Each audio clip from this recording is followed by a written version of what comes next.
back into 6th place and is pretty quickly closing the gap on Francevic in the Volvo. So there's a challenge developing there. Johnson coming up here on to Kevin Bartlett, the two of them teammates at the James Hardy 1000 a couple of years ago. And Kevin Bartlett having just returned from Florida, and in particular the Daytona 24-hour, where he teamed up with Alan Moffat and Peter McLeod and of course Greg Hansford from Queensland. He won't be able to stall the power of the Mustang here as Johnson gives him the go by. Bartlett, another of the drivers, Gary, who's still squawking for more horsepower, more components when the second homologation takes place on August the 1st, 1985. He's presently 8th on the racetrack in round 2. Keep in mind, he had picked up 23 points in the opening round, so he has a bit ahead of him here this afternoon in pegging back. The car is still running reliably. As we mentioned, he's waiting for the next homologation handout that will help the Starions no end.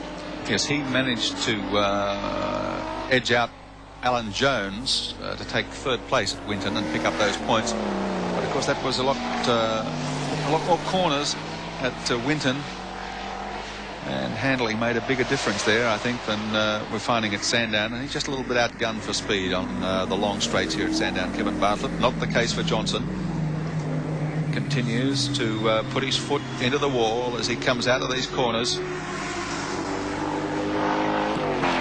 Bartlett goes through, but he's off the pace, remember. You've seen 3rd go through, or 2nd I should say. Here is our 3rd placed driver on the road, and that is Dick Johnson in the Palmer Tube Mills entry. It's a great shot there of the ground clearance of the current series of Group A cars. You may recall that when we had Group C there was a minimum ride height for the cars which they no longer have to comply with. And Peter Brock has been experimenting with ride height and has had the bottom of the Commodore as far as 2.5 inches off the ground.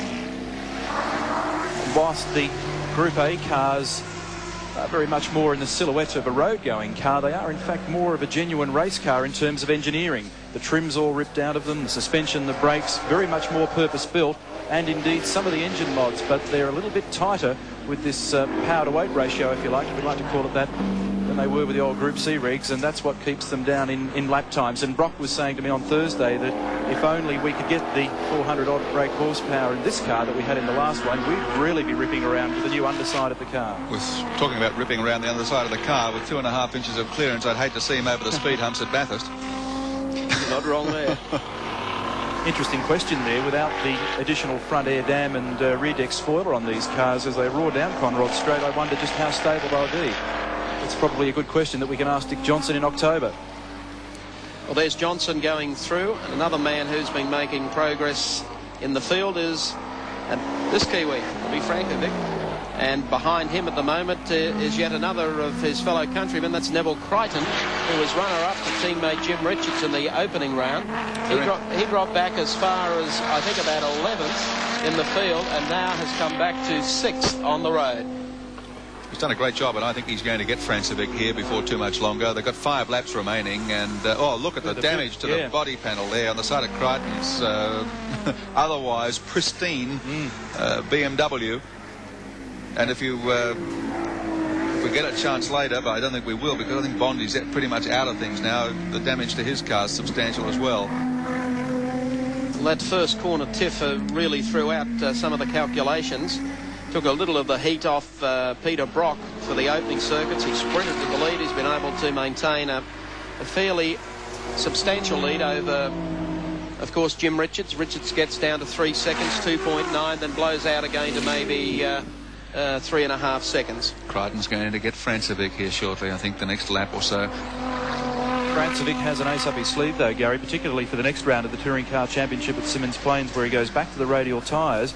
And it's only a matter of weeks now before they hopefully take delivery of the Generation 2 and perhaps even Generation 3 engine, which they have coming from this in direct input, as Francevic gets a little wild coming out of the left-hander and up the back straight. They will jump from around about 310 brake horsepower with the current Generation 1 engine up to about 340. This particular engine they're waiting for being water injected. in turbocharged cars where heat is all important. If you can keep heat down, you can keep horsepower up. Crichton makes no ground up the hill, but certainly closes right up under brakes as they go into the loop. The car's also a little heavy at the moment at about 1,080 kilograms, and they're about to shed another 30 kilograms by going to a carbon fibre diff, housing and aluminium centre. So that'll pull it right back down onto its limit. And it then is going to be very, very interesting. I'll tell you what, Crichton's got it, Francevic right on his limit at the moment. Still with 5 laps remaining. Now coming back to 4 in the Australian Touring Car Championship. The battle still continues here for 5th and 6th between Bobby Francevic and Neville Crichton. And this is Crichton's chance if he can just get down the inside, but the turbo comes on in the Volvo. Just what he thought he had him set up. All of a sudden, he's sitting in behind him again. Crichton desperate to get by before they open up on the big stretches of the home straight here at Sandown, because there he's going to have a little trouble keeping tabs on Francevic in the Volvo. Francevic was the New Zealand saloon car champion a few years ago, and Crichton, the man now on the right-hand side of screen attempting to go through, was the New Zealand endurance champion, and he gets through. Well done, and a huge cheer from the crowd here in the grandstand, and they really appreciate the great effort that Crichton's put up here this afternoon. Saying that Crichton was endurance champion in New Zealand in 82 and 84 in this car here, in the Benson and Hedges Championship late last year. And here's Brock. There's Peter Brock, and this is probably the closest that Jim Richards has been to him today. It's come down to about 2.5 seconds, and laps starting to run out. Richards on the boil. Brock's car seemingly still running trouble-free, but Richards certainly closer in the last couple of laps to the Mobile Commodore 05. 1.3 seconds between Brock and Richards. And they've got 3.5 laps left. So it's not beyond the possibility. The crowd in the grandstand rises to its feet. The flags come out. They know that Brock is under a little bit of pressure. The laps are running out, as Gary said. And Brocky has time to pull the hand off the wheel and acknowledge back to them. He's got a funny habit of doing that, Mike. You'll often see him getting along with either elbow on the door sill or hand out the window, cooling off his hands, because it would be very hot in the cockpit at the moment. Well, he's been able to put this together beautifully here today for round 2. Still really driving the Commodore hard. They're all using the complete width of the racetrack. Did you notice there the amount of rubber and marbles to the outside of the turn? Very dirty. You also notice that Brock hasn't got his elbow on the windowsill at the moment. Richards is making him work. The last desperate effort by Richards in these closing laps of the race to peg back Peter Brock.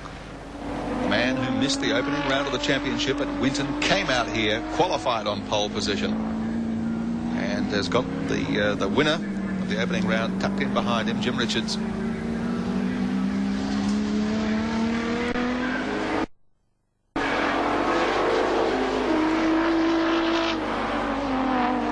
Through the right-hander, Peter Brock, 05, first outing for the Mobile Commodore. Skating just a little. Richards not that far behind. But whatever Richards has got in the way of cards to play, now is the time. Gee, Brock was understeering fiercely through that turn. Crowd will be ready to give him plenty of encouragement next time they come past the grandstand. With only a couple of circuits left to run in round 2 of the National Touring Car title. Brock leading. Richards 1.2 seconds. Johnson away further back now, still holding down third spot ahead of Alan Jones, Francevic and Crichton. But with 2 laps remaining, Brock coming up to lap the other Commodore in the race, Jim Keogh's entry.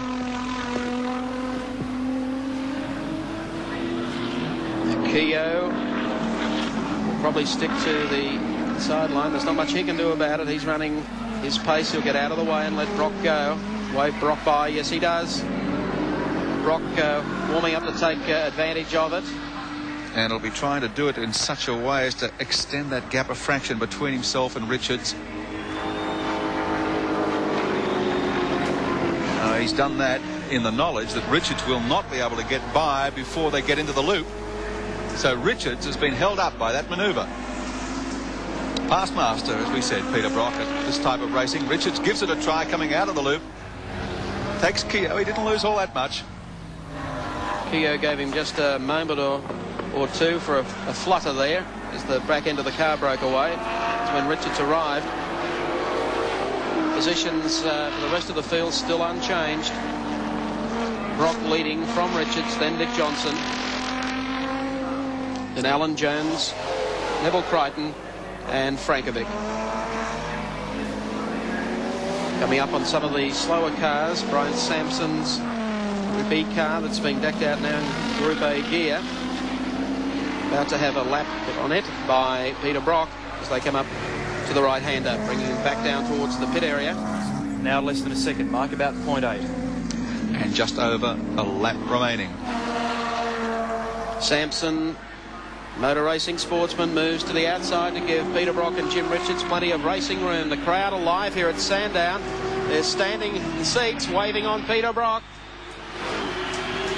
acknowledging with a lap to go. Jim Richards still running in second place. Johnson is third and Jones is fourth. Crichton the next one, followed by Frankovic.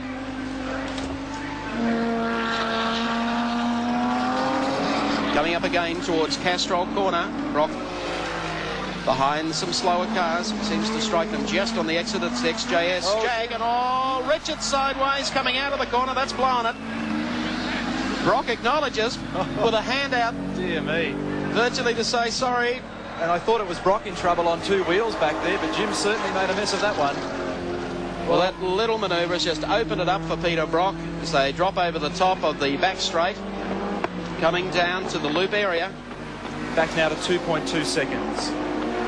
So Peter Brock, who has led every lap of round 2 of the Australian Touring Car Championship in the Group A debut of Holden Commodore.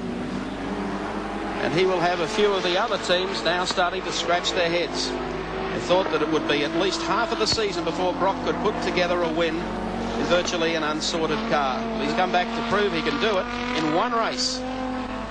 There's an incredible magic between Sandown and Brock, is there not, Mike? It's just absolutely amazing how he gets away with it time and again. I mean, his 9 endurance victories here are only part of the number of victories when you consider his other touring car round championship wins and also things back in the early days with sports sedans. He really dominates Sandown. Well, I believe he could actually finish this race and he will walk across the lake here, and everyone believes he could do it. Coming down towards the pit area, almost up onto 3 wheels that time. Past the pits, Richards closing again. The grandstanders are light as round 2 of the Australian Touring Car Championship. Vote 1 Aussie power. It's Peter Brock and the Holden Commodore for the Mobile team. Hand raised in the air. Second place will go to Jim Richards in the black BMW, and Queensland's Dick Johnson will take third. Alan Jones will take fourth, Neville Crichton fifth, and Robbie Frankovic in the Turbo Volvo will finish sixth. Dick Johnson also receiving a huge hand. This confirmation of placings in round 2. Brock the winner for Commodore. Second going to Jim Richards in the BMW, and third place going to Dick Johnson in the Ford Mustang.